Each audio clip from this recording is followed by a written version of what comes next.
Today, we're going to explore 5 chilling true crime cases. Let's begin with the first case. In the quiet neighborhoods of Wichita, Kansas, families lived normal lives until someone started watching. Between 1974 and 1991, a man calling himself BTK, Bind, Torture, and End Lives, turned ordinary homes into crime scenes. This wasn't just about taking lives.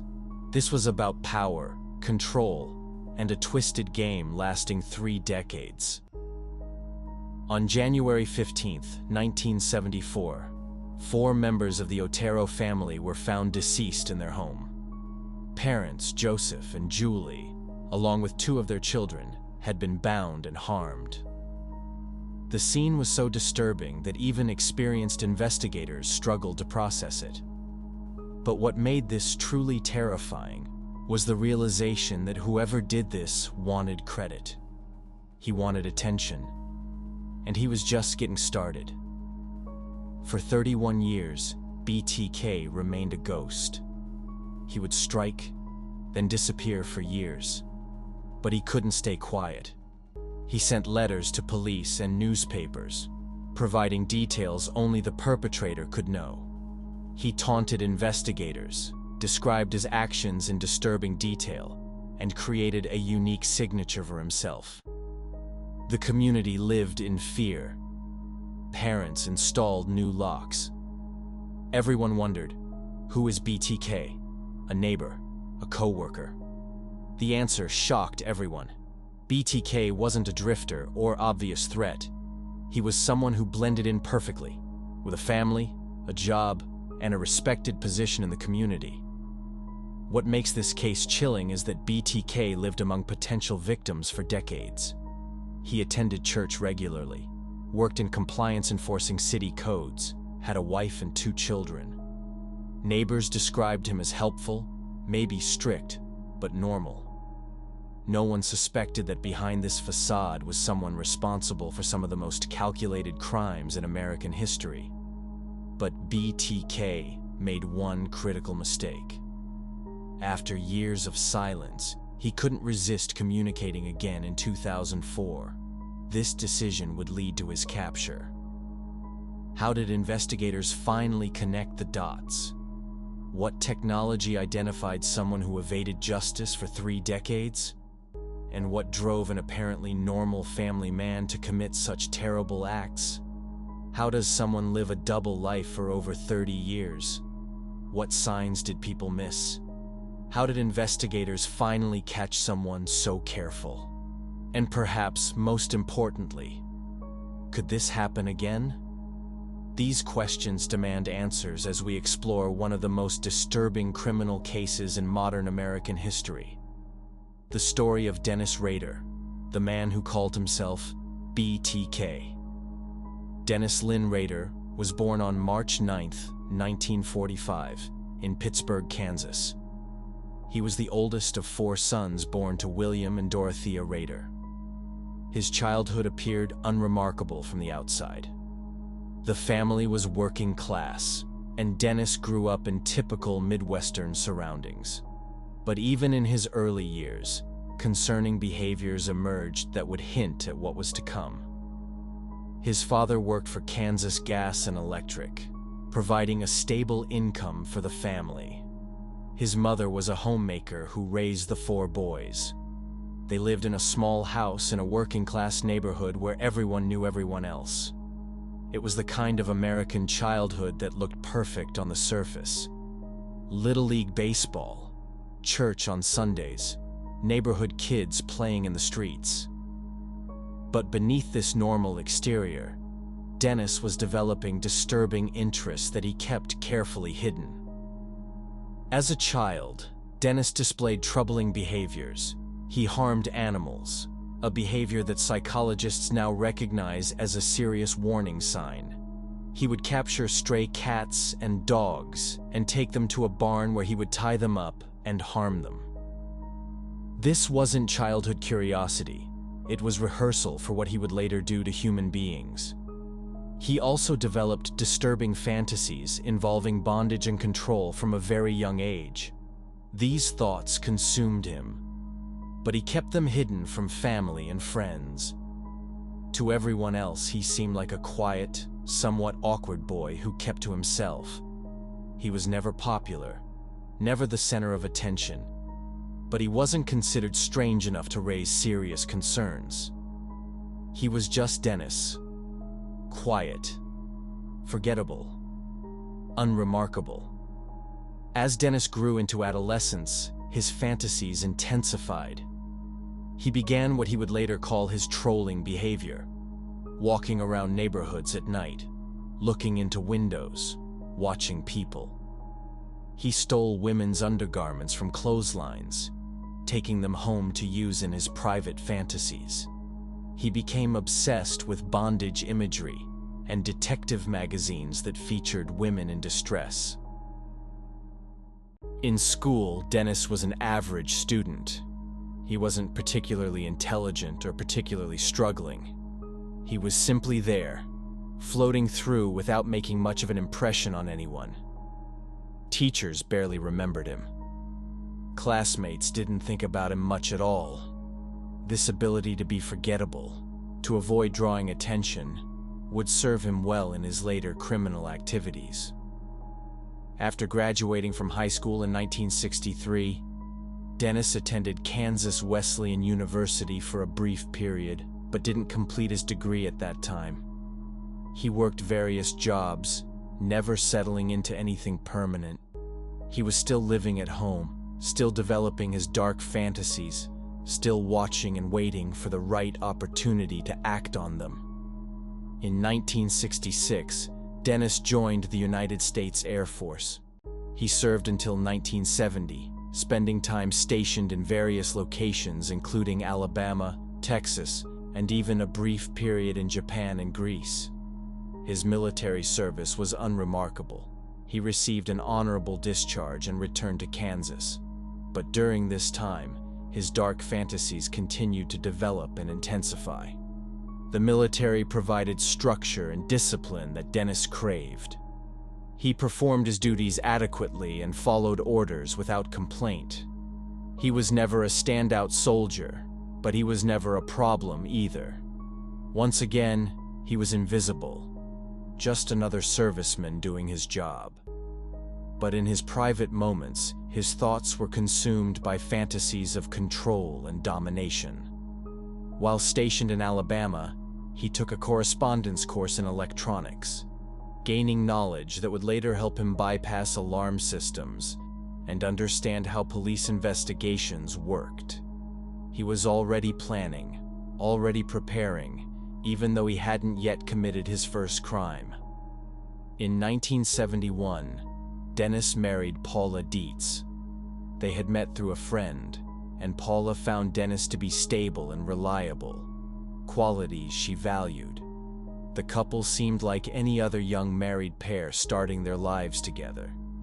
They would eventually have 2 children, a son named Brian, born in 1975, and a daughter named Carrie, born in 1978.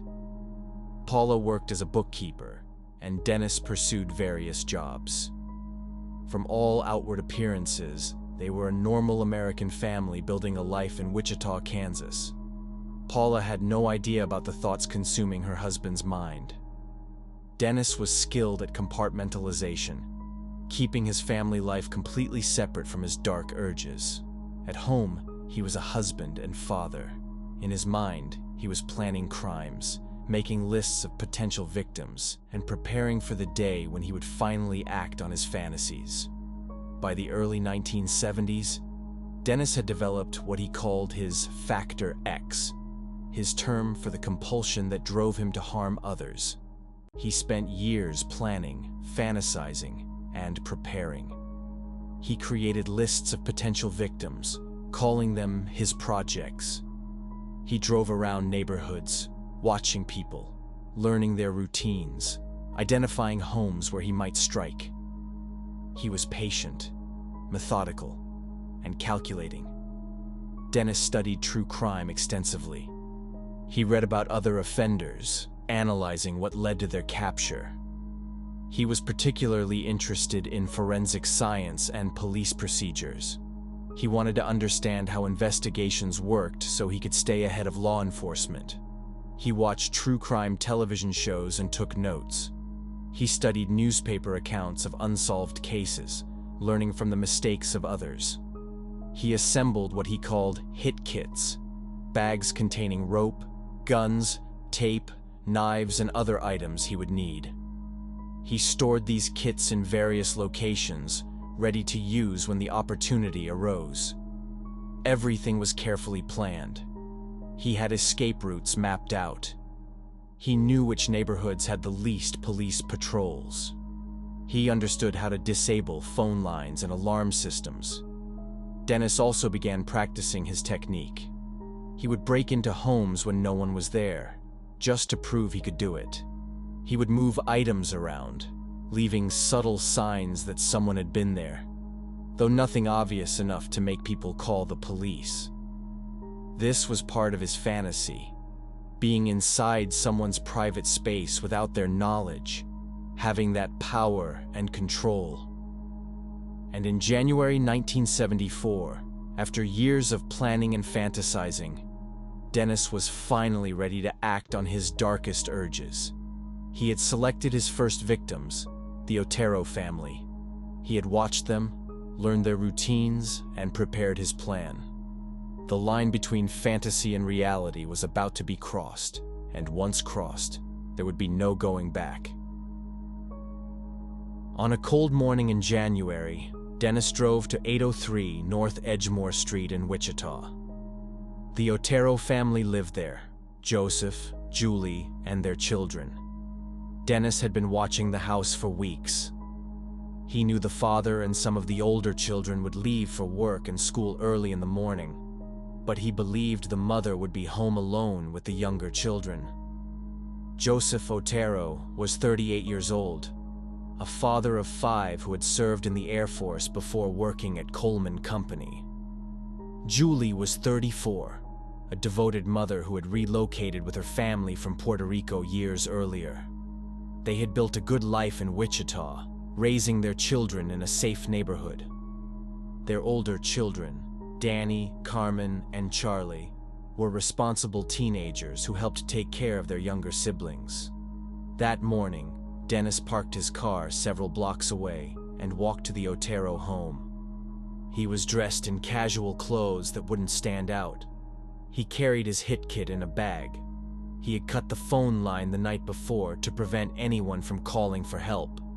Everything was going according to plan. He cut the phone line and broke into the home through a side door. But his plan immediately went wrong. Joseph Otero hadn't left for work yet. He was running late that morning, a simple twist of fate that put him in his home when Dennis entered. Dennis was confronted by the entire family: Joseph, Julie, 11-year-old Josephine, and 9-year-old Jose Jr. In that moment, Dennis could have fled. He could have apologized and left, abandoning his plan.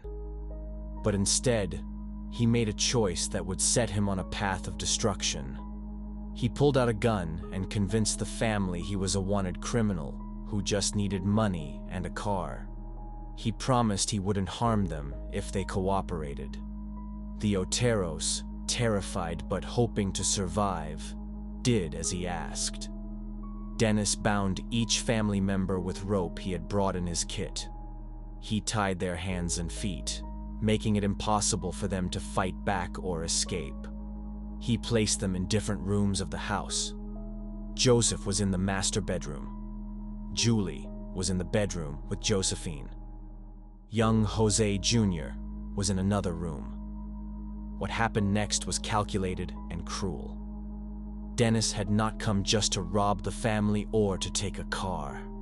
He had come to fulfill his dark fantasies, to have complete control over other human beings, to dominate them, to experience the ultimate power of deciding whether they lived or ceased to exist.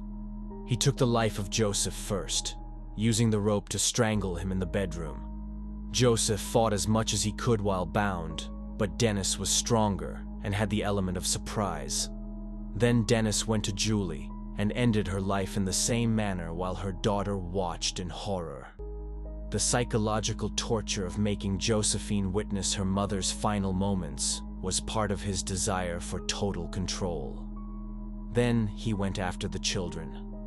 9-year-old Jose Jr. was found with a plastic bag over his head, bound and strangled. Finally, Dennis took 11-year-old Josephine to the basement. He hung her from a pipe, making her final moments even more terrifying. He took photographs of her, keeping them as souvenirs of his crime. The scene he left behind was so disturbing that it traumatized the first officers who responded. Evidence of bondage, the positioning of bodies, the clear signs of prolonged suffering. Everything pointed to someone who didn't just want to end lives, but wanted to torture and control his victims before ending them. 3 older Otero children, 15-year-old Charlie, 14-year-old Danny, and 13-year-old Carmen, were at school and work that day. They had left that morning thinking it would be an ordinary day. Charlie came home first around lunchtime and discovered the horror inside his house. He found his family and immediately called the police from a neighbor's house. The Wichita Police Department responded quickly. Officers who entered the home were experienced professionals who had seen many crime scenes, but nothing had prepared them for this. The level of planning, the brutality, the evidence of torture. This was unlike anything they had encountered before. Detective Bernie Drowatsky was one of the first investigators on the scene. He quickly realized this was not a typical crime. There was minimal evidence of forced entry. Dennis had been careful. Nothing appeared to be stolen, ruling out robbery as a motive. The binding and positioning of the bodies suggested someone who had planned this carefully and who had specific, disturbing motivations. A task force assembled but faced challenges. No witnesses, cut phone lines, few fingerprints, useless without a suspect. The community panicked. Parents kept children home. People installed locks. Safety evaporated overnight. BTK struck again in April 1974, attacking Catherine Bright in her home. Her brother fought back and survived, but Catherine lost her life. Later that year, BTK sent a letter to a newspaper, claiming responsibility and naming himself BTK. In 1977, he killed Shirley Vian and Nancy Fox. After reporting one victim to police himself, BTK disappeared again, leaving Wichita in fear. For years, BTK lived quietly. He worked, raised his children, attended church, and blended into the community. No one suspected him. But the violence had not ended. In 1985, he killed Maureen Hedge, a neighbor he had watched for years. In 1986, he killed Vicki Wiggerly, pretending to be a service worker. In 1991, Dolores Davis became his last known victim. Then, BTK went silent for over a decade. In 2004, a newspaper story about the Otero family anniversary brought BTK back. He began sending letters and evidence proving he was the killer. Police reopened the case with new technology. In 2005, BTK sent a floppy disk, believing it could not be traced. He was wrong. The disk led investigators directly to Dennis Rader. Dennis Rader was arrested in February 2005 near his home. He confessed quickly and in detail, speaking without emotion. He described his crimes calmly, showing no real remorse. Rader was charged with 10 counts of murder. Because of state law, he could not receive the death penalty. Rader was sentenced to 10 life terms and will never be released. He lives in isolation for safety. His family was devastated, and victims' families were left with lifelong trauma. Rader remains focused on his own image rather than the suffering he caused. The BTK case shows how dangerous people can hide in plain sight. Early warning signs were ignored, and his need for attention eventually exposed him.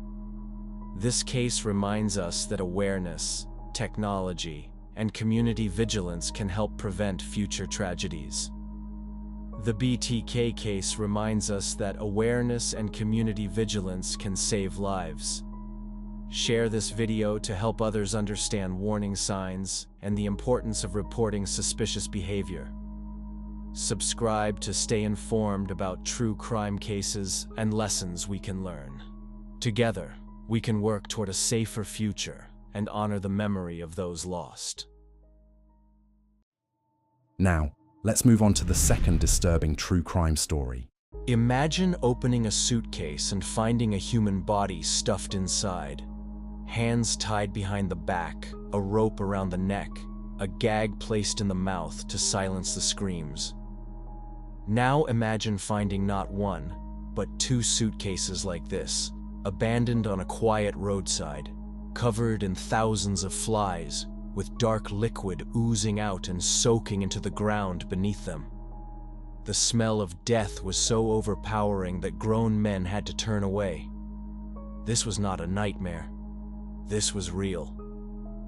This happened in Wisconsin in June 2014, and what investigators discovered inside those suitcases would reveal one of the most disturbing and sadistic killers America has ever seen. When Detective Jeff Recknagel arrived at the scene that summer day, he had no idea he was about to come face to face with pure evil. A road maintenance worker had been cutting grass along the rural highway when his equipment suddenly stopped.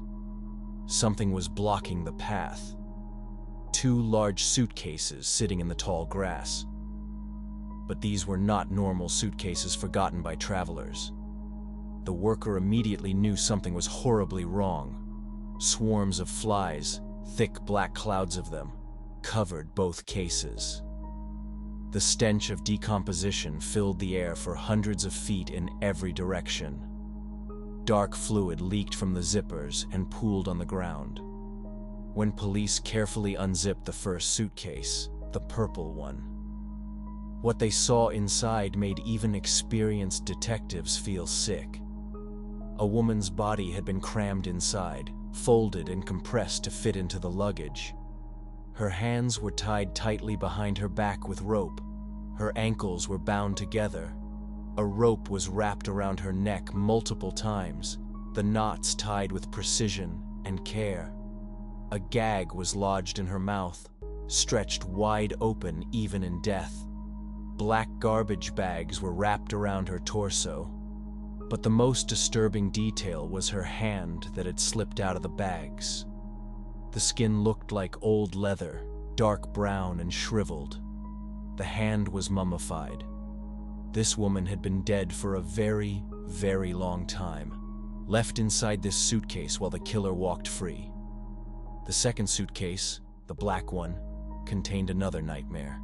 Another woman, bound exactly the same way, rope around the neck, hands tied behind the back, gag in the mouth, the same precise knots, the same twisted method. Her body was in a different stage of decomposition, which meant she had died at a different time. This was not a single moment of violence. This was a pattern. This was a predator who had done this before and would likely do it again. Both women were completely helpless when they died. The ropes were tied so tight that they cut into the skin. The gags prevented any screams from being heard. The positioning of the ropes around their necks showed that they had been restrained slowly, deliberately, while completely unable to fight back or call for help. Someone had taken their time with these murders. Someone had enjoyed watching them suffer.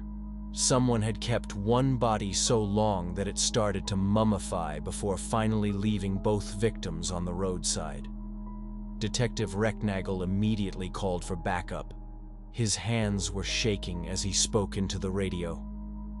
"We need every available unit here right now. We need to seal off miles of this area. We need search teams. We need cadaver dogs. We need everyone." The fear in his voice was clear. If this killer had murdered 2 women and disposed of them like this, how many others were out there? Were there more bodies hidden in the forests of Wisconsin? Were there more suitcases buried in shallow graves waiting to be discovered? And the most terrifying thought that nobody wanted to say out loud but everyone was thinking: was this killer finished? Or was he out there right now, hunting for victim number 3? Finding out who these women were became the first big challenge. Their bodies had decomposed badly. The police took general descriptions. They measured height and weight. They collected any details that could help identify them. They sent messages across the entire Midwest region. Police departments from many states responded. Missing person reports came from everywhere. The detectives created a chart and started checking each case one by one. The investigation team also studied the ropes carefully. They were very similar. Same size, same material. The ends were wrapped so they would not come apart. An expert at the crime lab studied these ropes because this was his specialty. After careful work, investigators took X-rays and checked dental records. The woman in the purple suitcase was Jenny Games. She was only 19 years old, from Cottage Grove, Oregon. Jenny was a junior college student. She grew up in foster care. Her father lived in another country and rarely contacted her. She had no relationship with her mother.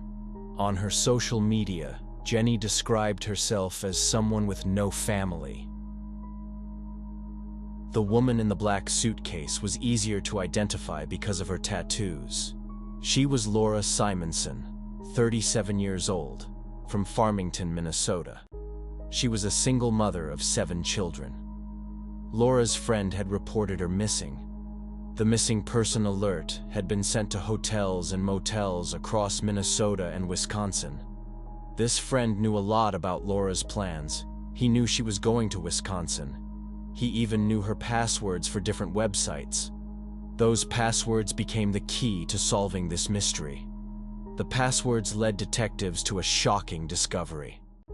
Both Laura and Jenny were using a meetup website, but not a normal one. This was a website for people interested in bondage and control.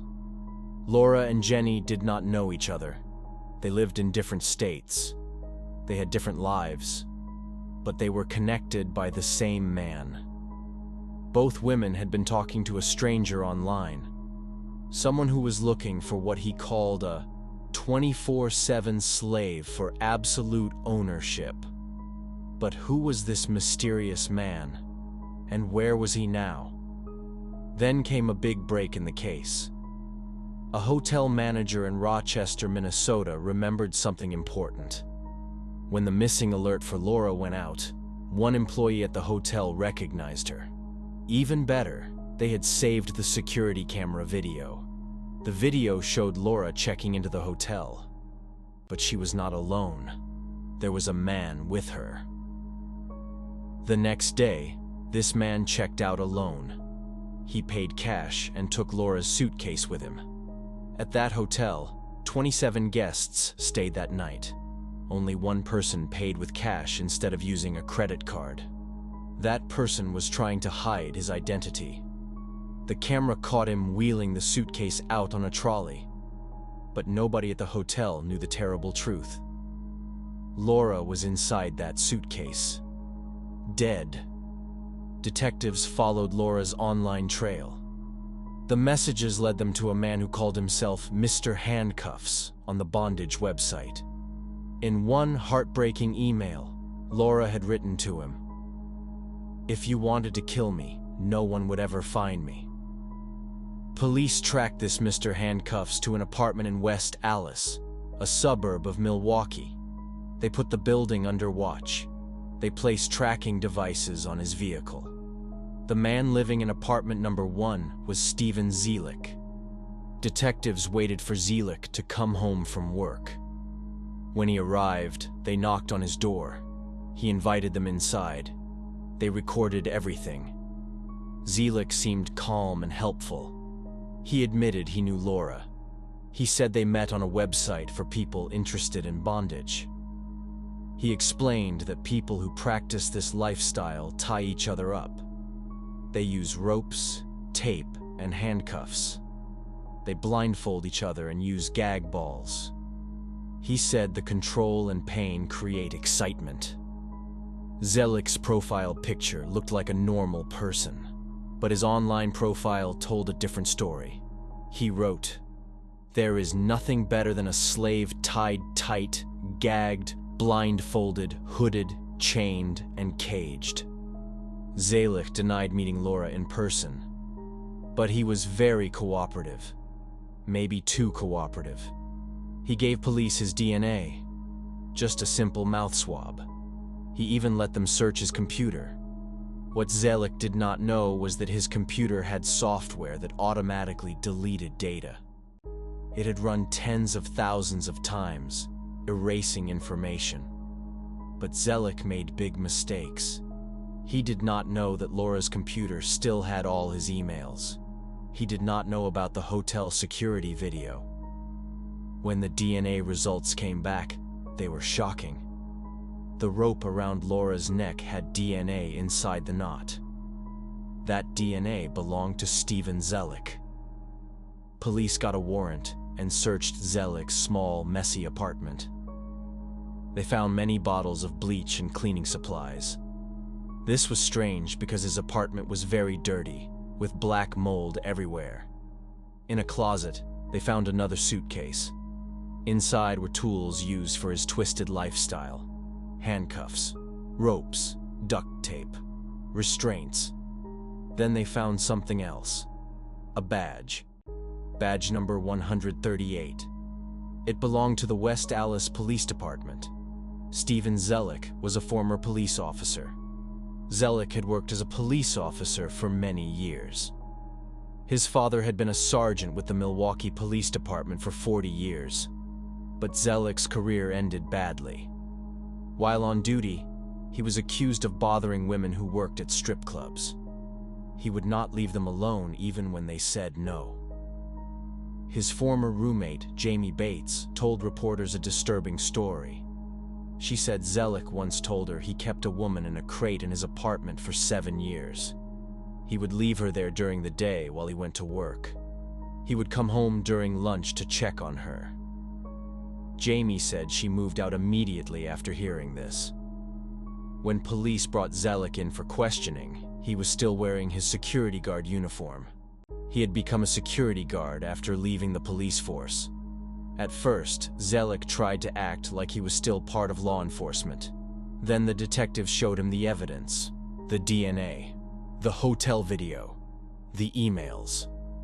Zelik finally admitted the truth. He said he met Jenny Games online in 2012. She flew from Oregon to Wisconsin. He picked her up at Milwaukee Airport. They went to a hotel in Kenosha. There, Zelik restrained Jenny. He blindfolded her and placed a gag in her mouth. He tied a rope around her neck. He called it a dangerous practice involving controlled breathing, restricting someone's airway until they almost pass out, then releasing. But this time, Zelik did not release. Jenny died. What Zelik did next was even more disturbing. He put Jenny's body in her suitcase. He drove it back to his apartment. Then he emptied his kitchen refrigerator and put her body inside. Jenny Games stayed in that refrigerator for over a year. Zelik said when the body started to decompose, it pushed the refrigerator door open. So he taped the door shut with duct tape. More than a year later, Zelik met Laura Simonson online. Before they met in person, he told her to do several things: sell your van, close your social media accounts, stop paying your bills, let your driver's license expire, make yourself disappear. Laura followed his instructions.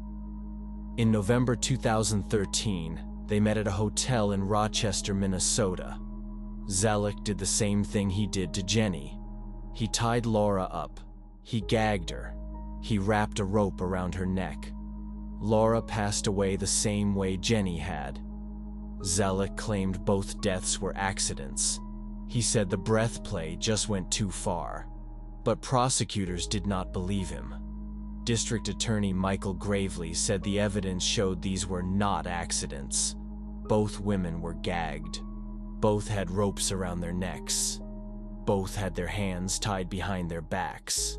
Both were blindfolded. He may call that accidental. I call it murder, the prosecutor said. After killing Laura, Zellick put her body in a suitcase and put it in his car trunk. It was winter, so the cold kept the smell down. He went back to his apartment and got Jenny's body from the refrigerator. He put it in another suitcase and placed it in his trunk, too. The final disposal, Zellick drove around with both bodies in his trunk for months. When the weather got warmer, the smell became stronger. He sprayed deodorizer to hide it. His supervisor at work noticed the terrible smell coming from Zellick's car. The supervisor told him the trunk smelled like there was a dead body inside. He said Zellick needed to take care of it immediately. So Zellick drove to a rural road in Walworth County. He left both suitcases on the roadside in tall grass. But what Zellick did not know was that he had continued using the bondage websites even after the bodies were found. Police were already watching him.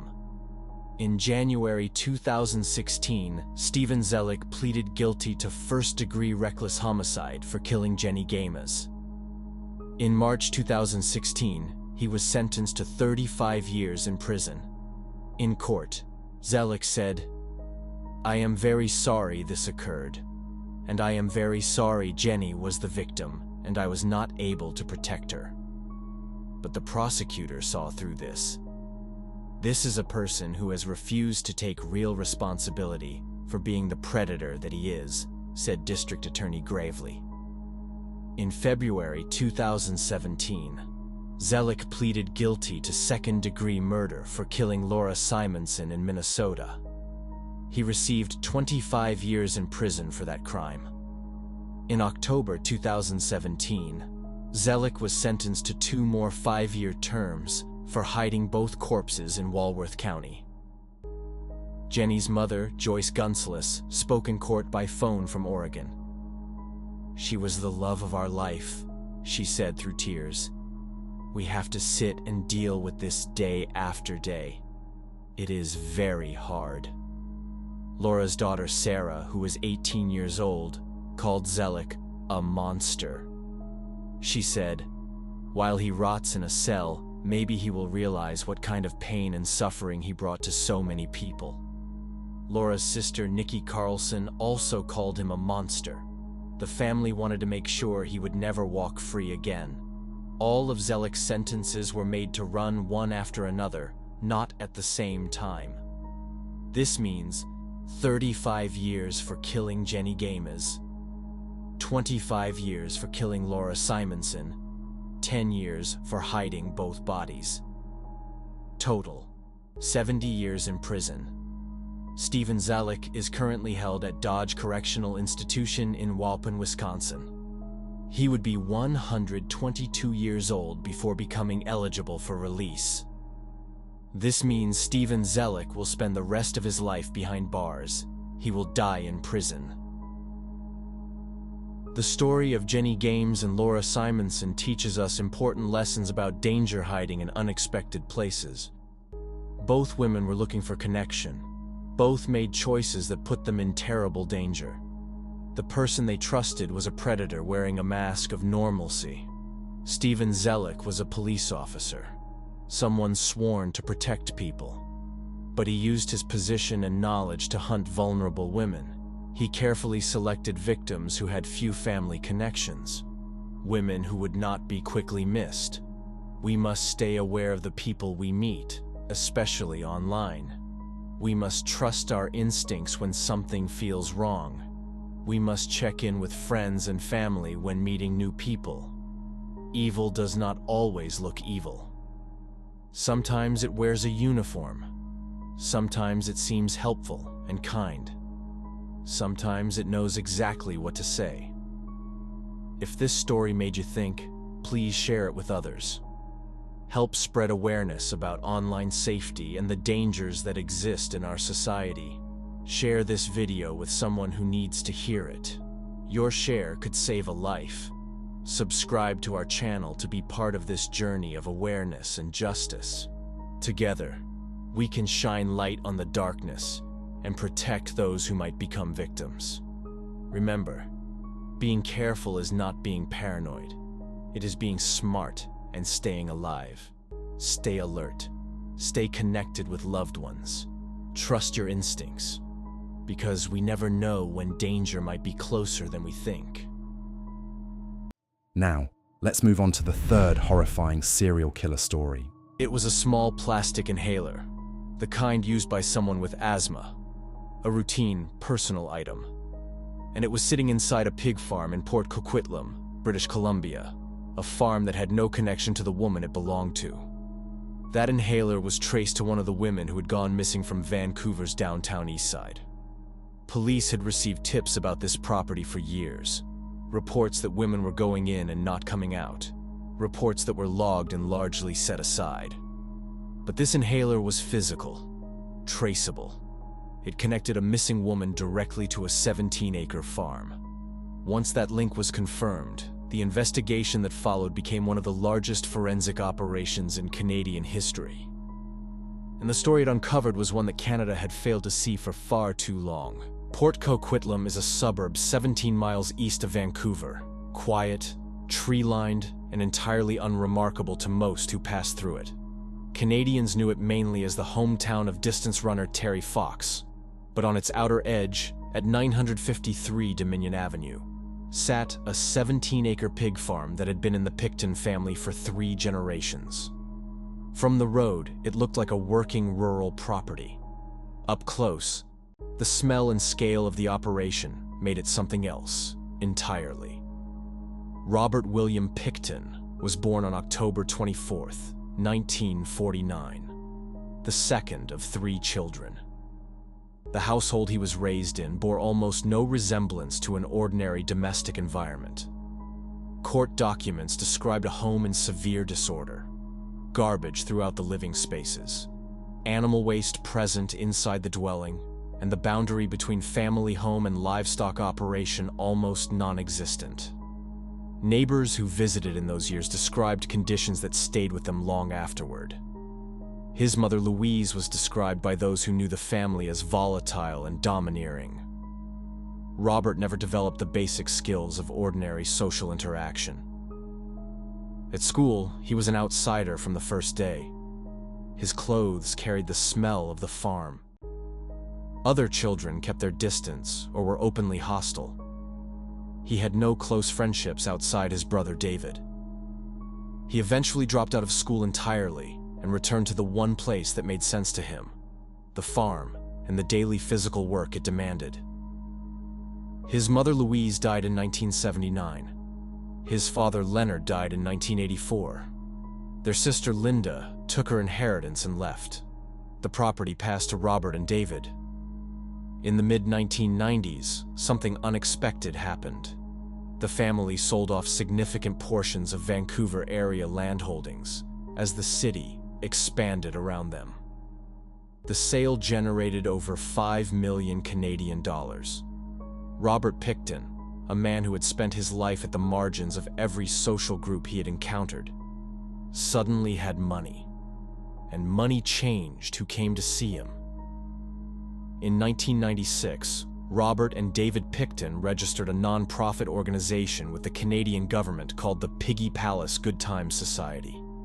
The farm began hosting events that grew quickly in scale, drawing up to 2,000 people, bikers, party-goers, and significant numbers of women traveling out from Vancouver's downtown east side for the night. Alcohol and other substances moved freely. Entry was open. The gatherings were not quiet or concealed. Local law enforcement was broadly aware they took place. The city eventually shut the operation down around 2000 for unlicensed sale of alcohol. But by that point, women had already been disappearing for years, and the farm had established itself, in certain circles, as a place where ordinary rules of society did not apply. Picton was also widely known locally for traveling to Vancouver's downtown east side to seek out women there. This was not hidden behavior. People in the neighborhood were aware of it. Some law enforcement officers who patrolled the area recognized his face. He was a known presence. Not as a danger, but as an unremarkable, odd figure who showed up from time to time. That perception held far longer than it should have. He did not look like a threat. He looked like an isolated pig farmer with money and a large property, and that surface impression kept serious scrutiny away from him for years. Vancouver's downtown east side in the 1990s was one of the most economically difficult urban areas in Canada. It was home to a large population of women living in serious poverty, a significant number of them Indigenous, many managing long-term dependency challenges, many engaged in street-level survival work with no safety net beneath them. These women existed largely outside the systems, healthcare, legal protection, housing, that most city residents could access without a second thought. Their daily lives required navigating risks that most people never encounter. Beginning in the mid-1990s, women began disappearing from the neighborhood in numbers that families and community groups could not explain through ordinary patterns of movement. Reports were filed. Community organizations began compiling their own lists because the official records felt incomplete and the institutional response felt absent. Indigenous women's organizations raised the alarm with specific urgency. The disappearances were not scattered or random. They were concentrated, patterned, and continuing to grow. Between 1995 and 2001, at least 65 women were formally reported missing from the area. The actual number is almost certainly higher. Some women had no one positioned to notice they were gone. Multiple tips connecting the disappearances to the Picton farm reached police during this period. In 1998, a detective was made aware of a call to a police tip line specifically naming Robert Picton. Between 1998 and 1999, 4 separate individuals independently contacted authorities with concerns about the property. One report stated directly that human remains were present on the premises. A warrant was secured. No search was conducted. The file moved on. The women kept disappearing. In 1997, a woman accepted a ride from Robert Picton. He drove her to the farm at 953 Dominion Avenue. Once she was there, isolated from any help, far from the city, the encounter turned. She was restrained and seriously injured in the assault that followed. In the struggle, she managed to reach the weapon Picton had been using and turned it on him, injuring him in return. She got off the property, reached the road, flagged down a passing vehicle, and was taken to hospital. Police responded. Picton was treated at the same hospital facility for his own injuries. She gave a complete statement to investigators. She named her attacker. She described what had happened in detail. Robert Picton was arrested and formally charged with attempted grievous harm, aggravated assault, and unlawful confinement. In January 1998, Crown prosecutors decided to stay all of the charges. The stated reason given was that the woman's background, her work in street-level survival, and her history of dependency challenges made her, in their assessment, an unreliable witness. The case was closed. Picton walked out without any consequence. Of the women who disappeared between 1998 and Picton's eventual arrest in February 2002, investigators later determined that at least 20 were still alive at the point when those charges were stayed. That figure sits at the center of everything that followed, not as an abstraction, but as a specific accounting of what the institutional decision of January 1998 actually cost. By 1998, the scale of the disappearances had become impossible to publicly ignore. Vancouver Police and the RCMP formed a joint task force called Project Amelia, specifically to investigate the missing women cases. In 2001, it was restructured and renamed Project Even-Handed, with a broader mandate and additional investigative resources. The work of systematically reviewing every tip and file that had accumulated over the previous years was enormous. Records handled inconsistently across multiple agencies with poor coordination between them. But one name appeared consistently across every strand of that review: Robert William Pickton. Multiple women had described dangerous encounters with him. Multiple community sources had independently pointed toward 953 Dominion Avenue. The connections had existed for years. What had been absent was the institutional will to assemble them into coordinated action. And that absence had come at an extraordinary cost to the women who were still disappearing while the files sat unreviewed. On February 5th, 2002, police executed a search warrant on the Pickton farm using illegal firearms as the legal entry point, a deliberate approach to gain access to the grounds. Within hours, investigators found personal belongings connected to one of the missing women. A second court order followed the next day. On February 22, 2002, Robert Pickton was formally charged with the first-degree homicide of Serena Abbotsway and Mona Wilson. The search ran for nearly 2 years and involved hundreds of officers. Every inch of the 17-acre property was examined. Buildings, vehicles, equipment, soil. Forensic anthropologists, DNA analysts, and pathologists worked in conditions described by those involved as among the most technically demanding of their careers. The land had processed tens of thousands of pigs over decades, and separating human biological material from animal required analysis of fragments that were, in many cases, extremely small. DNA. Evidence eventually connected at least 33 women to the property. Personal effects belonging to additional women were recovered across the grounds. When Pickton was brought in for formal questioning, he gave investigators nothing. He denied all knowledge of the missing women. When photographs of those who had disappeared were placed before him, his response was described by everyone present as completely flat. Not the flatness of someone managing distress, but of someone for whom the faces produced no reaction of any kind. Police placed a trained undercover RCMP officer inside his cell. The officer had studied Pickton's speech patterns, his references, his manner of engaging in conversation. Everything needed to present as a like-minded person Pickton would trust. Maintaining that persona in close quarters with this man, over an extended period, required both skill and a considerable degree of personal resolve. The operation succeeded. Pickton began talking. He was not cautious. He was, by the accounts of everyone who analyzed the recordings, actively eager to share. In the recorded conversations, Pickton described his actions in terms that forensic psychologists consistently characterized as boastful rather than confessional. He was not releasing a burden.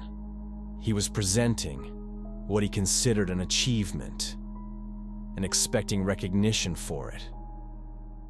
When the undercover officer described a method for removing evidence from a scene, Pickton cut him off. He said he knew a better approach.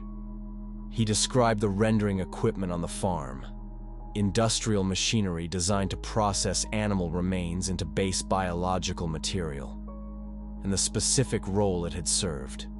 He spoke about it the way someone might describe solving a practical problem they were proud of. Then came the number: 49. He said it while expressing frustration that he had not reached 50. 50 was the figure he had been working toward.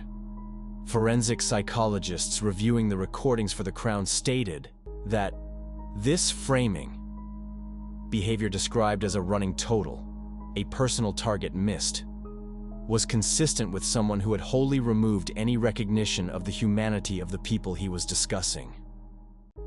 The count was what mattered. The people in the count did not. In a separate exchange, he compared himself to a figure being unjustly punished. Language revealing that he had constructed an internal story in which he was not the source of harm, but the person being wronged by those investigating him. That self-framing, combined with the boastful accounting of his actions, gave the Crown a coherent and deeply disturbing psychological portrait to place before the jury. Picton's trial opened in January 2007 at the Supreme Court of British Columbia in New Westminster. Given the volume and complexity of evidence, the Crown divided the 26 charges into 2 separate proceedings. The first covered 6 cases and ran for more than 10 months, one of the longest criminal trials in Canadian legal history. The prosecution anchored its case on 3 pillars: physical evidence recovered from the farm, including human remains and DNA, linked to multiple women, testimony from witnesses and survivors who had been to the property, and the recorded cell conversations, which place Picton's own words at the center of the Crown's argument. The defense accepted that harm had occurred on the farm, but argued that the degraded forensic evidence, gathered from land saturated with decades of animal material, could not conclusively establish that Picton was personally and directly responsible for causing each individual harm. They pointed to the farm's history of large gatherings and the many other individuals who had accessed the property over the years. It was a strategy aimed not at acquittal, but at reducing the degree of the findings. The jury returned its decision on December 9, 2007. Robert Picton was found responsible on 6 counts of second-degree homicide for Serena Abbotsway, Mona Wilson, Andrea Josbury, Brenda Wolfe, Georgina Papin, and Marnie Frey. The jury concluded the evidence did not meet the standard required for first-degree findings, meaning they could not determine to the required legal threshold that each act had been planned and deliberate. For many families, that distinction was one more thing the system had failed to get right. The judge imposed life imprisonment with no possibility of parole for 25 years, the maximum available under Canadian law for a second-degree conviction. The Crown then announced it would not proceed with the remaining 20 charges. Picton was already serving the maximum available sentence. Further trials would cost tens of millions of dollars and produce no greater legal consequence. For the families of those 20 women whose cases would never be heard in a courtroom, that announcement was not a legal decision. It was one more form of loss. In 2010, British Columbia launched the Missing Women Commission of Inquiry with a mandate to examine how the investigation had been conducted and where it had failed. The inquiry heard from police officers at every level, from families of the women who had disappeared, from community advocates who had been raising alarms for years before any coordinated institutional response emerged, and from survivors who had reported dangerous experiences at the farm and been largely ignored. The findings were direct and damaging. Systemic bias against women in street-level survival, and against Indigenous women specifically, had shaped how tips were assessed, how missing persons reports were prioritized, and how decisions about witness credibility were made throughout the investigation. The 1997 incident, when Picton was charged and the charges were stayed, had been the clearest opportunity to end the situation years before additional women lost their lives. That moment had been closed by an institutional judgment about whose account was worth believing. Coordination between Vancouver Police and the RCMP had been chronically inadequate. Resources had not matched the scale of the problem. The inquiry issued 63 formal recommendations for reform. This case did not exist in isolation. Indigenous women and girls in Canada are 12 times more likely to go missing or to lose their lives to violence than non-Indigenous women, 16 times more likely than white women.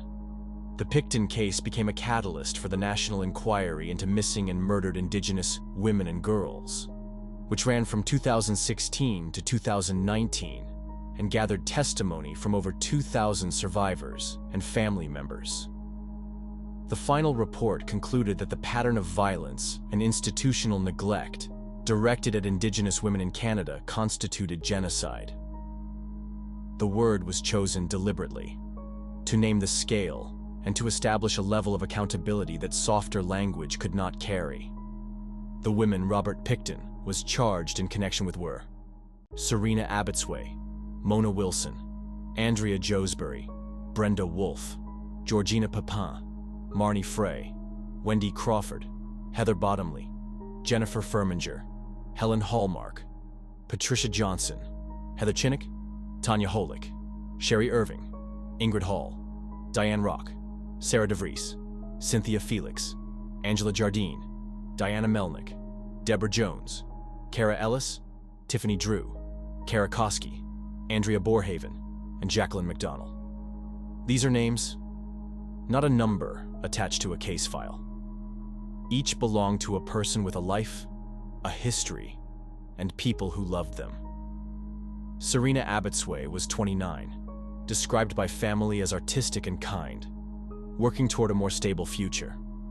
Mona Wilson was 26, originally from Manitoba, known for keeping her humor in hard circumstances. Andrea Joesbury was 23, and left behind a daughter who would grow up knowing her only through photographs. Marnie Frey was 24, had been in contact with her family, and was making plans. Beyond the 26 formal charges, additional women from the same neighborhood in the same period remain unaccounted for. Their families still have no answers. Some of their disappearances were never formally recorded at all.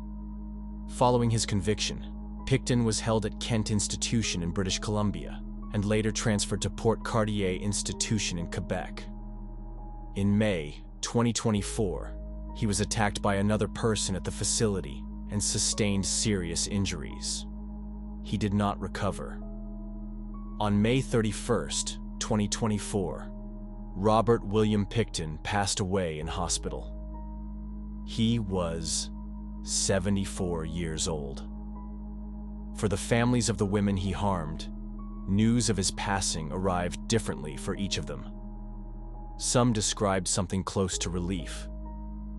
Others felt that his death had removed the last remaining possibility, however remote, that he might one day provide specific information about women whose remains were never found. Many said that no sentence, no verdict, and no ending in a prison hospital could be proportional to what had been taken from them. They were right. Robert Pickton was convicted on 6 counts and passed away in a prison hospital in May 2024. But the 26 women confirmed in connection with this case, and the many more still unaccounted for, deserve to be remembered by name, not counted as statistics.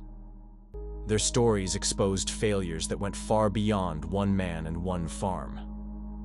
Failures of judgment. Failures built on a long-standing institutional decision to treat some lives as less worth protecting than others. Know these cases. Know these names. Share this video if it stayed with you. Subscribe and stay with us. Because these stories matter, and so does what we choose to do with what we learn from them. Stay informed. Stay engaged. Now let's move on to the 4th horrifying serial killer story. Henry Brown is on trial. His own wife told investigators he came home on multiple Saturday nights, the same nights as the incidents, with stains on his clothes and no explanation. Under questioning, Brown talked. He gave specific details. The city believed it finally had its answer. Then John Rutherford took the stand. He told the court, under oath, that officials had chained Brown to a chair and applied physical force until he said what they wanted. The jury cleared Brown in a short deliberation. 3 weeks later, another incident occurred. At least 15 women lost their lives in Atlanta between 1911 and 1912. 6 men were taken in. Not one was found responsible. The case is still open. How does something like that happen? The answer starts with who these women were and what city they were living in. Maggie Brooke was 23 years old, a cook. She worked long days in someone else's home and walked back through the old Fourth Ward when the shift ended, the same route most of the women in this case took, through unlit streets near the Southern Railway lines. On October 3, 1910, she was found with a severe head injury. Most researchers treat her case as the earliest connected incident, the opening thread of a pattern that nobody was yet looking for. 35 years old, found near her home on January 22nd. Her head had been struck with force. Her throat had been injured. Her body was found less than 100 yards from her own front door, close enough that someone inside may have heard something. Her husband was brought in for questioning and released when officials found nothing connecting him. The case went nowhere. No one was named. No follow-up was run. Rosa Trice lived in the old Fourth Ward, a working-class black neighborhood where most of these women lived and worked. They were cooks, laundresses, housemaids. They walked home after dark through unlit streets near the rail lines. No safe routes. No arrangements made by anyone with authority to make them. The walk home was simply part of the job. That is the background to everything that follows in this case. Not Atlanta's skyline or its ambitions, but those unlit streets and the women who had no choice but to use them. A cook. She left her employer's home on Cooper Street on the evening of May 27th and never arrived at her own. Her sister found her the next morning in an unused field 25 yards from home. Throat injury. A coroner's hearing produced nothing. No person of interest was named. 2 paragraphs, page 7 of the newspaper. That was the full extent of what Belle Walker's case received. Found near the Southern Railway line. Struck with a brick first, then struck again with a rail coupling pin taken from the scene. Throat injury, moved forcibly into a cluster of bushes. This was the case that first prompted the Atlanta Journal to run a headline asking whether one person was responsible for all of it. The question was right. It had come too late. Coroner Paul Donahue publicly stated what the records showed. Every incident had occurred on a Saturday night. That pointed to someone with a regular weekly schedule. Obligations the rest of the week, Saturday available. Officials acknowledged it. The pattern continued regardless. The community had already been responding on its own. Churches held regular warning meetings. Leaders coordinated alerts across neighborhoods. The Baltimore Sun reported in July 1911 that black domestic workers across Atlanta were turning down evening work rather than risk the walk home. These were women who needed those wages. They were making a cold, calculated choice between income and safety, because no institution was making that choice for them. 40-year-old Lena Sharp left home on Hanover Street to buy groceries on the evening of July 1st. She didn't come back. Her daughter Emma Lou went looking for her. Emma Lou found her mother in the street. She also found the man standing over her. He said, "Don't be afraid. I never hurt girls like you." Then he drove a weapon into Emma Lou's back. Emma Lou survived. She gave officials a description: tall, broad-shouldered, well-dressed, wide-brimmed black hat. That is the only first-hand description in this entire case. Both major Atlanta papers ran it on the front page. The New York Times covered it. The person Emma Lou described remained completely unknown. 20 years old. Head struck with a 2-pound rock found nearby. Throat injured.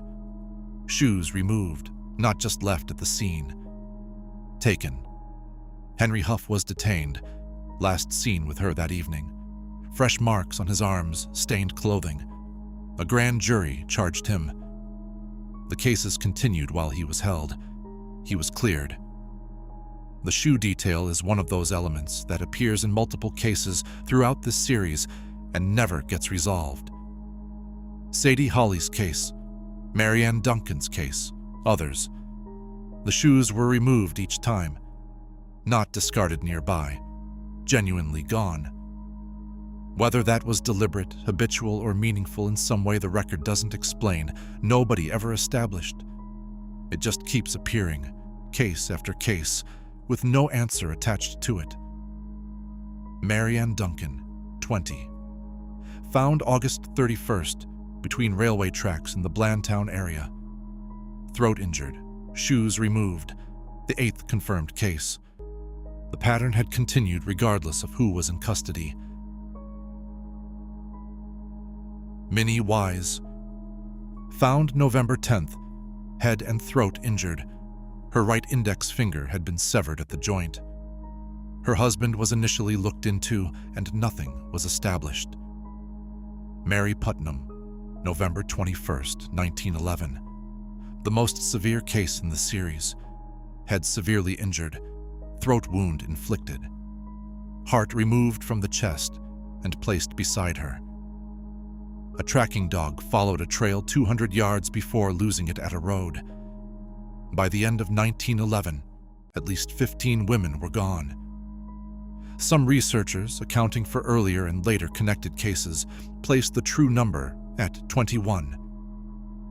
Every confirmed case had happened on a Saturday night, near rail lines, on unlit ground, the walk these women took every evening after work. The earliest cases, Belle Walker, Rosa Trice, received so little formal attention that by the time officials began treating them as connected, the records from those months were essentially gone. No preserved scene notes, no formal statements from people who had been in the area. The investigative team was working with gaps that could never be filled, because the material to fill them had never been collected in the first place. That was the foundation. By the time the press was comparing these incidents to Jack the Ripper and the mayor had received a formal petition, the investigation was already building on nothing. The early failures compounded every month that followed. Reverend Henry Hugh Proctor of the First Congregational Church made a direct, practical request to the city. Hire black investigators who could move inside the community's networks. His argument was logical. Black residents had information. They would share it with people they trusted. They would not share it with white officials from the same institution that had stood by in 1906. The city declined. The investigation remained entirely white-led from start to finish. While the formal investigation stumbled, the community did not wait. Church meetings every week, neighborhood alert networks passing warnings door to door. A $25 reward for information, real money for working families. A formal petition from black ministers delivered directly to the mayor and the governor.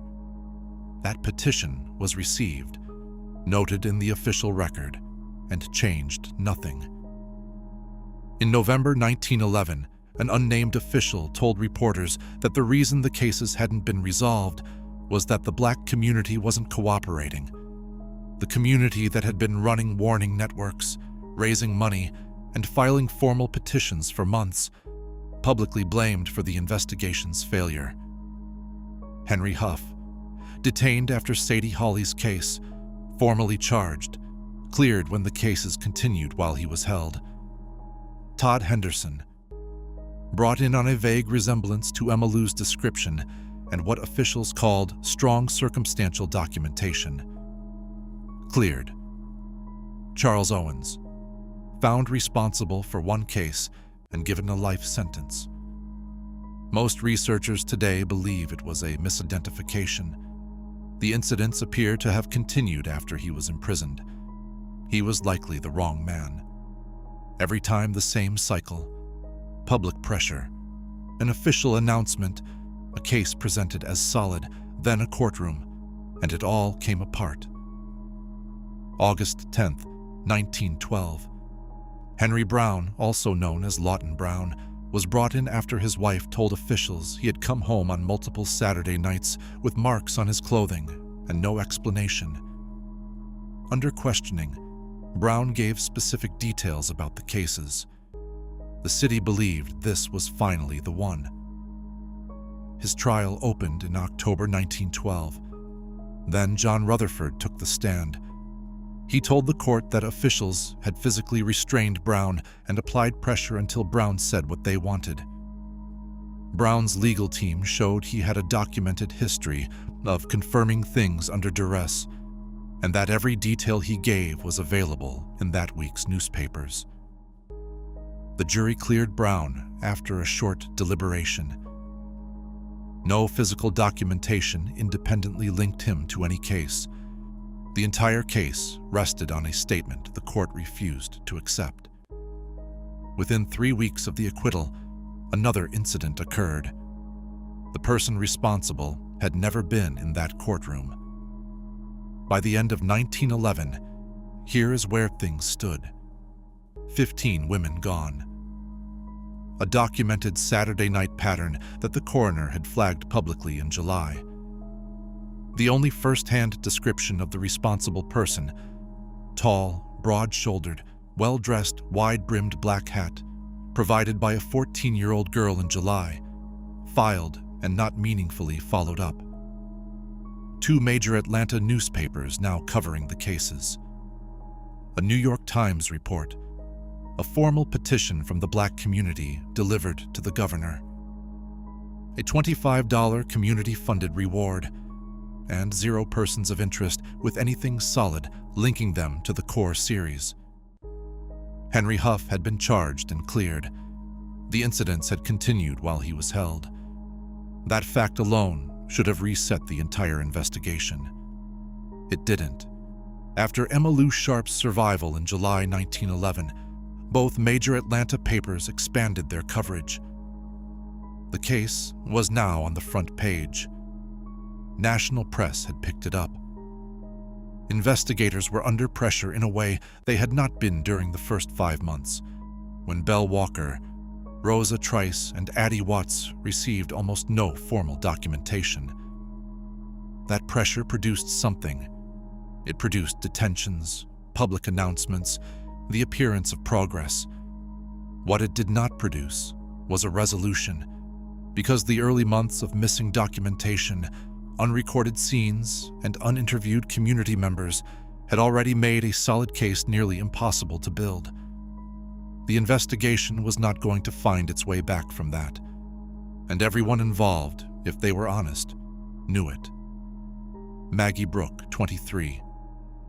Cook, October 3, 1910. Severe head injury. One of the earliest connected cases found before the pattern had a name. Rosa Trice, 35. January 22, 1911. Head and throat injuries. Found near her front door. Her husband brought in and released. Belle Walker. May 28, 1911. Throat injury. First confirmed case in the core series. 2 paragraphs in the newspaper. Addie Watts, June 15, 1911. First time the press compared these cases to Jack the Ripper. It took 6 confirmed incidents before they did. Lena Sharp, 40. July 1st, 1911. Her daughter Emma Lou survived and gave the only first-hand description in this entire case. Sadie Holly, 20. July 11th. Head struck, shoes removed, Henry Huff detained and cleared. Marianne Duncan, 20. August 31st. Throat injured, shoes removed. 8th confirmed case. Eva Florence, autumn 1911. Henry Brown was brought in 1912 in connection with her case and cleared. Minnie Wise. November 10th, 1911. Head and throat injuries. Right index finger severed at the joint. Mary Putnam. November 21st, 1911. The most severe case in the series. Ellen Maddox, autumn 1911. She survived the initial incident. She gave a brief statement to officials before passing from her injuries. She never saw the face of the person responsible. 15 confirmed, possibly 21 when earlier and later connected cases are included. The responsible person for the core series. Never identified, never brought to account. The case, still officially open. None of these women has a memorial in Atlanta. None of the locations carries a marker. Their names do not appear on any official city acknowledgement. Not a plaque, not a statement, not a named location. The most complete account of their story is Jeffrey Wells's 2011 book, built from years spent going through newspaper archives that most researchers had never looked at carefully. Outside of that work and the academic research that followed, their names exist almost nowhere in the public record. They were not unknown in their lifetimes. They were known to their neighbors, their churches, the families they worked for 6 days a week. They were simply not visible to the institutions that were supposed to respond when something happened to them. And when something did happen, over and over, across 2 years, the response confirmed exactly what their community had long understood about how much their lives were worth to the city around them. Same method, same day, same type of location, same category of target. Over more than a year with no real break in the pattern. Coroner Donahue said publicly in July 1911 that the Saturday night consistency pointed to one person with a fixed schedule. Historian Jeffrey Wells, who spent years working through the full newspaper archive, concluded the core series showed the consistent pattern of a single individual. That level of regularity, same day, same method, across 15 confirmed cases, is genuinely hard to attribute to coincidence. The Atlanta Constitution argued in an editorial at the time that the cases were likely the work of several men. Some later incidents had different elements, methods that don't quite match the core series. Some researchers treat the outer edges as genuinely separate. Without surviving physical documentation, without case files from 1911, this cannot be definitively settled. Both positions are defensible. Neither can be proved. 3 possible answers, none confirmed by the record. 1. The responsible person left Atlanta for work, personal reasons, or because they were held elsewhere for an unrelated matter. 2.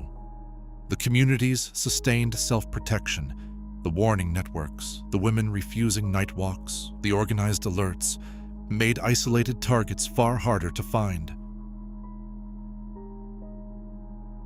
One of the men imprisoned during this period had some genuine connection to some of the cases, even if the formal process never properly established it. Newspaper accounts attributed incidents to the Atlanta Ripper name as late as 1924. Whether those were genuinely connected to the 1911 Corps or simply using a name that had become shorthand in the city, the records do not clearly distinguish. The cases simply stopped. That is the full extent of what the record shows. The reason has never been established. The Jack the Ripper cases, London, 1888, 5 confirmed cases, have generated hundreds of books, dozens of documentaries, and continuous public discussion for over a century. The locations are tourist sites, academic papers are still being written. The Atlanta Ripper series, at least 15 cases, possibly 21, studied in a fraction of those contexts. That gap is not explained by the quality of the available record. It is explained by who the cases involved. And that explanation is itself part of what this case documents. In 1917, a woman named Laura Blackwell was found in her home. She had been struck with a heavy tool, a wound inflicted to her throat and her clothing set on fire. A man named John Brown was taken in, tried, and found responsible. He was connected to 3 other cases with similar elements. Most historians treat his cases as separate from the 1911 Corps.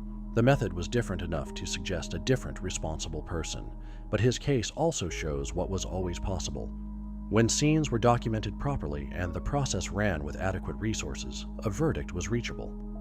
In the core series, those conditions never once existed.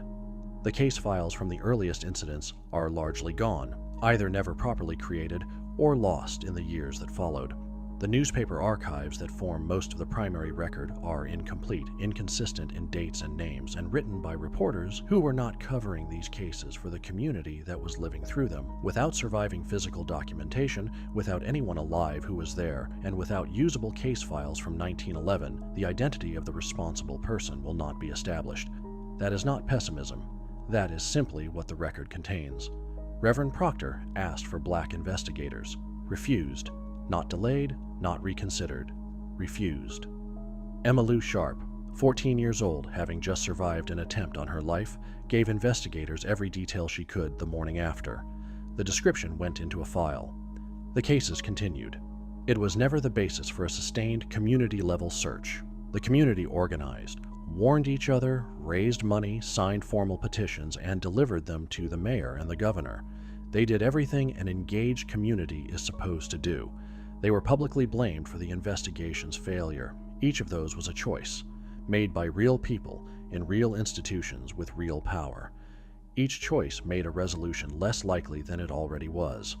The responsible person for the core series, whoever walked through the old Fourth Ward on those Saturday nights, was never identified, never faced any formal consequence. As far as the official record is concerned, they simply ceased to exist after 1912. Lanta has never formally acknowledged what it failed to do for these women. No memorial, no official statement, no reckoning. What happened in 1911 and 1912 was left in the newspaper archives and in the work of historians who cared enough to look. These women deserved better. They didn't get it. And more than 100 years on, the least we can do is say their names clearly and not look away. 15 women lost their lives. No verdicts for the core series, no memorials, a case that has never been formally closed, and a city that has never formally said it failed them. If this story should be known, and it should, share it. Send it to someone who has never heard these names, because the reason this case is forgotten is the same reason it went unsolved. These women were not considered worth the full attention of the institutions around them. Sharing this video is a small way to push back against that. Now let's move on to the fifth horrifying serial killer story.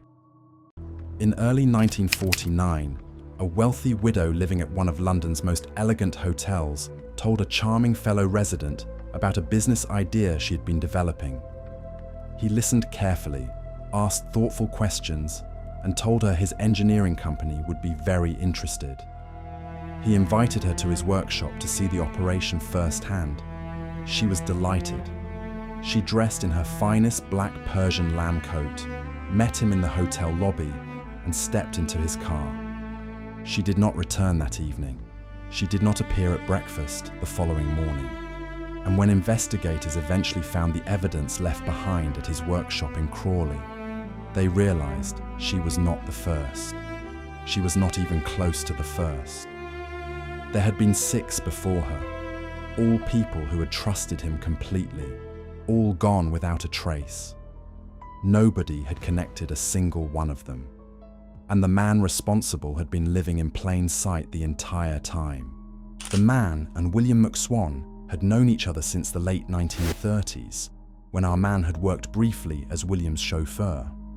They had stayed loosely in touch through the years, the kind of friendship built on shared drinks and easy conversation, rather than anything deep. William was doing well. He had sold his amusement arcade business and was now collecting rent from a portfolio of properties his parents owned across London. He had money coming in regularly. He had a comfortable life. On the evening of September 6th, 1944, the two men met at a pub on Kensington High Street, as they had done several times before. William had no reason to think this evening would be any different. They went from the pub to a basement flat in Gloucester Road. The door closed behind them. William McSwan never left that basement. What remained of him 2 days later was disposed of. His watch, his wallet, and anything of value had been taken. A postcard was sent from Scotland, supposedly from William himself, to explain his sudden absence. He had gone into hiding, the card said, to avoid military conscription. His parents, Donald and Amy, had every reason to believe it. William had registered as a conscientious objector at the start of the war and had lived in fear of being called up. The story was believable. The story held. And while it held, the man responsible moved into William's house and began collecting his rent. For almost a year, the arrangement worked. But as Allied victory in Europe became certain and the war drew to a close, the excuse for William's continued hiding began to fall apart. There would be no reason to hide once peace arrived. And Donald and Amy McSwan, who had accepted the story for months, were beginning to ask questions that did not have good answers. The solution was simple, in the way that everything was simple for the man at the center of this story. On July 2nd, 1945, he brought Donald to the Gloucester Road basement first, then Amy, separately, one after the other. Both lost their lives that day. Both were placed into chemical containers. By this time, he had acquired thick rubber gloves, a heavy apron, and a breathing mask. He had learned from his first attempt. He was more prepared, more efficient, more clinical. He then traveled to a solicitor's office, posing as William McSwan using forged documents, and gained power of attorney over the family's properties. He sold what he could, collected what remained, and walked away with approximately £8,000, equivalent to several £100,000 in today's money. 3 people gone, not one investigation, not one person looking in his direction. He moved into the Onslow Court Hotel and settled in comfortably. The money did not last. It never did. By 1947, the Onslow Court money was nearly gone. Gambling had taken most of it. He was a compulsive and reckless gambler who could burn through large sums with remarkable speed. He needed new victims. He needed people with assets worth taking, people he could get close to, people whose disappearance could be explained away. He had done it before. He knew exactly how to do it again. He found the Hendersons through a property advertisement.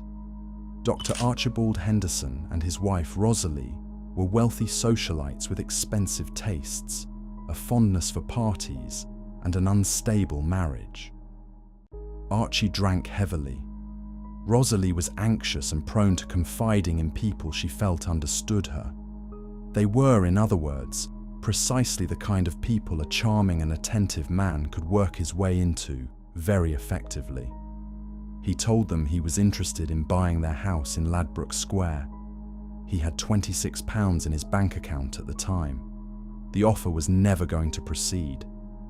But that was not the point. The point was the introduction. He found a shared interest through music, began visiting regularly, walked their dog, attended their parties.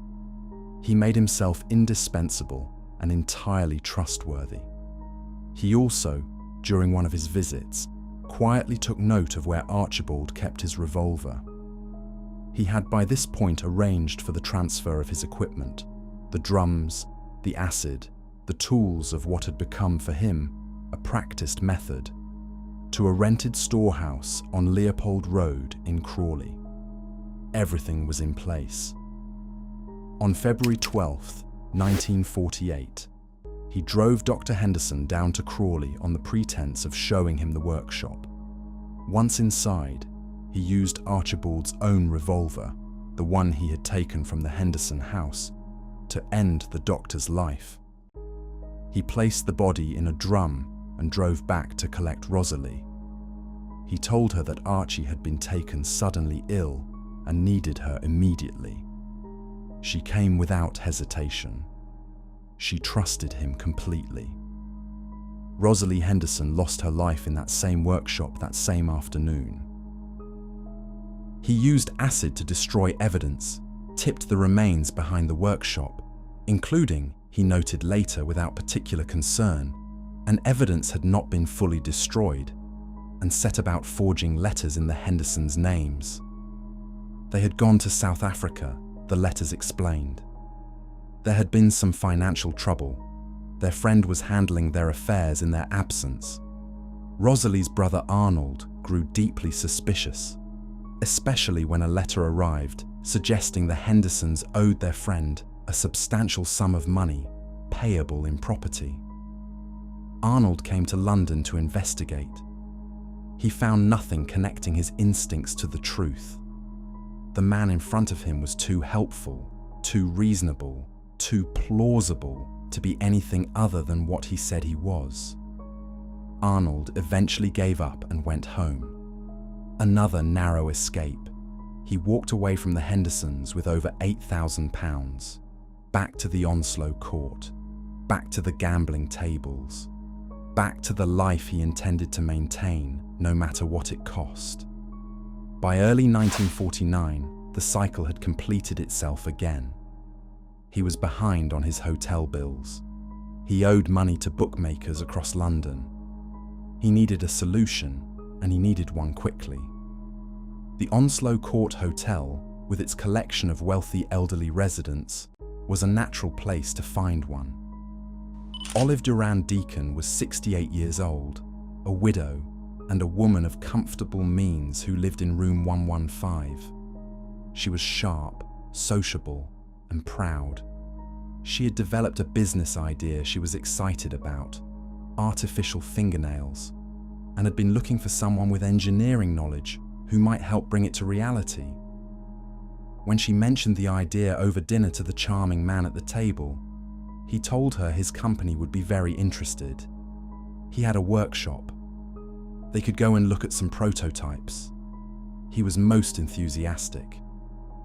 On February 18th, 1949, Olive Durand Deacon put on her black Persian lamb coat, met him in the hotel lobby after lunch, and got into his car. Fellow resident Constance Lane saw her leave. Constance knew about the appointment and was aware of who Olive had gone with. Olive did not return that evening. At the workshop in Crawley, Olive was harmed with the same revolver he had used on the Hendersons. She was placed into a drum of sulfuric acid. He drove to a nearby town, had lunch, returned to check on the process, and then drove back to London. Within 2 days, very little recoverable evidence remained, which had resisted the acid. He tipped the contents of the drum onto the ground behind the workshop, collected her jewellery and fur coat, and sent the coat to a dry cleaner in Reigate. He then sold the jewellery to a shop on Middle Street in Horsham, 4 separate visits over 10 days. He returned to the Onslow Court Hotel, expressed concern about Olive's whereabouts to the other residents, and offered to accompany Constance Lane to the police station to report her missing. He sat in that police station and spoke with detectives about the disappearance of a woman he had attacked hours earlier. He answered every question. He appeared genuinely worried. He was entirely convincing. It was the last time that act would work for him. Constance Lane had been specific with police. Olive had gone to Crawley with a man named John Hay. She had told Constance all about the appointment beforehand. Police began making inquiries. They checked John Hay's background. What they found was not the record of a respectable businessman and engineer. It was a history of fraud, forgery, and multiple prison sentences. Investigators visited the jeweller on Middle Street in Horsham. The jeweller confirmed that a man matching Hay's description had visited the shop 4 times in the past 10 days and sold them a collection of jewellery that he now identified as belonging to the missing woman. The link was direct and undeniable. Hay was brought in for questioning. Police obtained a warrant for his workshop in Crawley and sent a team to search it. What investigators found at the Leopold Road workshop was not the clean, professionally managed space of an innocent engineer. It was a carefully assembled operation. There were large containers and chemical supply, a rubber apron, thick gloves, and a breathing mask. In a briefcase, police recovered a revolver along with documents in names they did not recognize, including papers connected to the McSwan and Henderson families. Tucked in the same briefcase was a dry cleaner's receipt for a black Persian lamb coat. And outside, in the ground behind the workshop where the drums had been tipped, a pathologist named Dr. Keith Simpson got to work. What he found there became one of the most significant pieces of forensic analysis in British legal history. Substantial biological evidence, multiple forensic fragments, 3 biological evidences, partial human remains, and a set of upper and lower dentures that, within 48 hours, were identified by Olive Durand Deacon's own dentist as belonging to his patient. There was far more forensic evidence than he expected. When confronted with the jewelry identification, Hay knew the game was over. What he said next in that police interview room was remarkable. Not because it was a confession born of guilt or remorse, but because it was delivered with the same confidence and calculation he had brought to everything else. He told detectives that Olive Durand Deacon no longer existed, that he had used acid in an attempt to eliminate evidence. He said they should see their faces. He laughed. And then he told them they could not prove a crime without a body. When detectives informed him that under English law a body was not required for a murder conviction, something shifted in his thinking. He pivoted immediately. He asked, with great interest, whether anyone was ever released from Broadmoor, the high-security psychiatric hospital. The question told investigators everything they needed to know about what his defense was going to be. He then confessed to 6 cases: William McSwan, Donald and Amy McSwan, Dr. Archibald Henderson, Rosalie Henderson, and Olive Durand Deacon. He also mentioned 3 additional cases that could never be conclusively proven. The trial of John George Hay opened on July 18, 1949, at Lewes Assizes in East Sussex. He was charged with the case of Olive Durand Deacon. He entered a plea of not guilty, not on the basis that he had not done it, but on the basis that he was legally insane at the time. His defense team did not dispute the facts of the case. They accepted that the events had occurred exactly as described. Their argument was narrower and more specific, that Hay did not know at the time of each act that what he was doing was legally wrong. This argument was based on what is known as the Monaghan Rules, established in 1843 following the trial of a Scottish man named Daniel Monaghan, who had shot a civil servant while suffering from delusions. The rules set out the legal standard for insanity in British courts. A defendant must either not have known what they were doing, or not have known it was wrong. If either condition was met, the insanity defense could succeed. To support the argument, Hay had prepared elaborately. He told psychiatrists about recurring dreams involving forests of crucifixes dripping with something dark and red. He spoke about a man in the dream who approached him with a cup and told him to drink. He described disturbing compulsions. He made deeply disturbing claims about post-crime behavior. He framed himself as a man driven by forces beyond his conscious control, a figure caught in the grip of something ancient and unstoppable. The prosecution was not impressed. Neither, ultimately, was the jury. The prosecution pointed to the evidence of careful planning, the equipment ordered in advance, the drums sourced and prepared, the acid purchased in bulk, the cover stories constructed and maintained, the forged letters, the stolen identities, the property sold through fraudulent documents. This was not the behavior of a man who did not understand what he was doing or did not know it was wrong.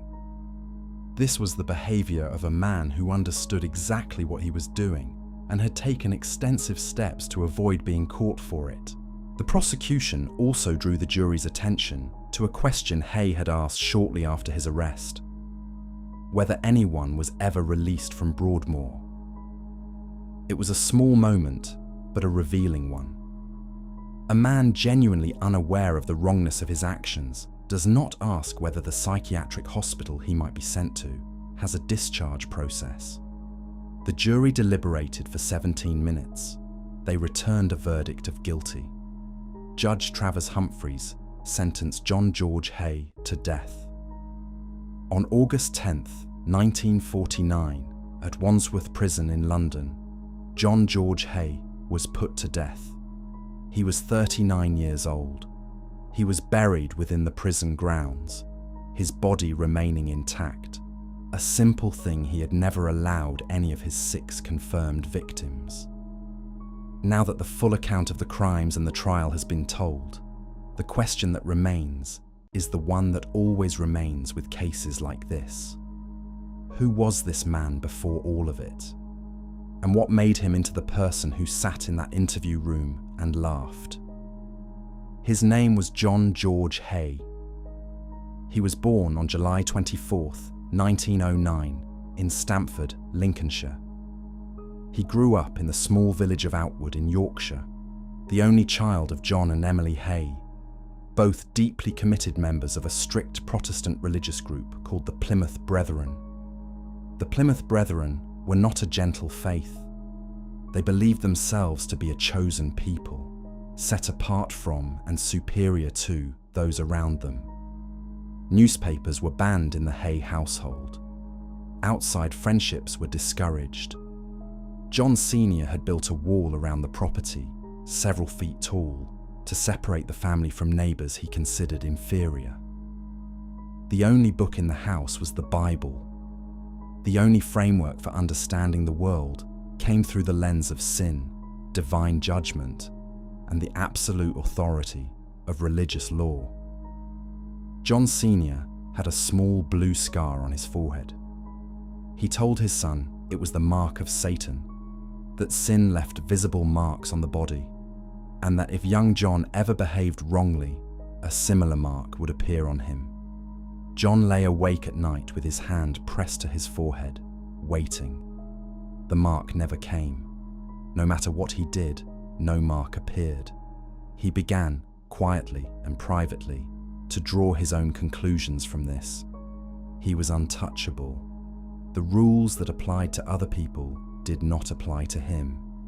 He could not be marked. He could not be reached. At school, John was bright but unengaged. He won a scholarship to Wakefield Cathedral, where he became a choir boy and played the organ with genuine talent. He excelled in mathematics, chemistry, and draftsmanship. He was also, by multiple accounts, a bully, precise, controlled, cold in the way he chose his targets. After school, John worked briefly in insurance and advertising before turning to fraud. He was caught, convicted, and imprisoned.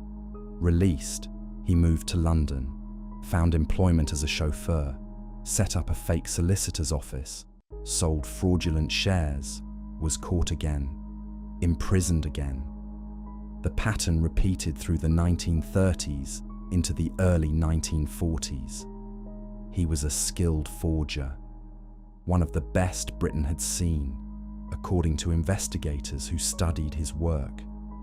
He could copy a person's handwriting without any visible variation. He practiced expressions in front of mirrors, working through different faces until each one looked entirely natural. He was, in the language of those who later studied him, a man who had no internal sense of other people as real, only as resources, obstacles, or opportunities. During one of his stretches in prison in the early 1940s, he read about a French offender named Georges Sarret, who used acid to conceal his crimes. He found the approach interesting. He tested the method beforehand. He believed then, and continued to believe until the biological evidence turned up in that yard in Crawley that a person who attacked was a person who could never be traced. No body meant no crime. No crime meant no conviction. It was, in his mind, a perfectly engineered solution to the problem of evidence. What it was not, what nothing about John George Hay ever was as clever as he believed. 6 people were formally connected to John George Hay and confirmed in the trial record. William McSwan, September 1944. Donald McSwan and Amy McSwan, July 1945. Dr. Archibald Henderson and Rosalie Henderson, February 1948. Olive Durand Deacon, February 1949. 3 additional cases were mentioned in his confession, but could not be proven to the standard required for formal charges. Each of the 6 confirmed victims had trusted him. Each had been brought into his world through a carefully built friendship, a business proposition, or a simple act of neighborly warmth. None of them had any reason to suspect the man in the tailored suit who listened so attentively and remembered small details and always seemed so very glad to see them. That was what made him dangerous. Not the acid, not the drums, not the forgeries. What made him dangerous was the ease with which he could make people feel safe. John George Hay was executed on August 10th, 1949. He was buried inside Wandsworth Prison. 3 days before his death, he had donated his clothing and personal effects to Madame Tussauds Waxwork Museum in London, specifying that the clothes should be used to dress his likeness accurately. He spent his final days ensuring the display would look exactly right. Even at the very end, the performance mattered more to him than anything else. The most dangerous people in any room are often the ones who seem the most trustworthy. The charm, the confidence, and the careful attention are sometimes exactly what you need to watch most closely. Share this video so more people understand how cases like this unfold and what warning signs were there all along. Subscribe for more true crime stories told with care for the real people at the center of them. Stay alert, trust the details that don't add up, and look out for the people around you.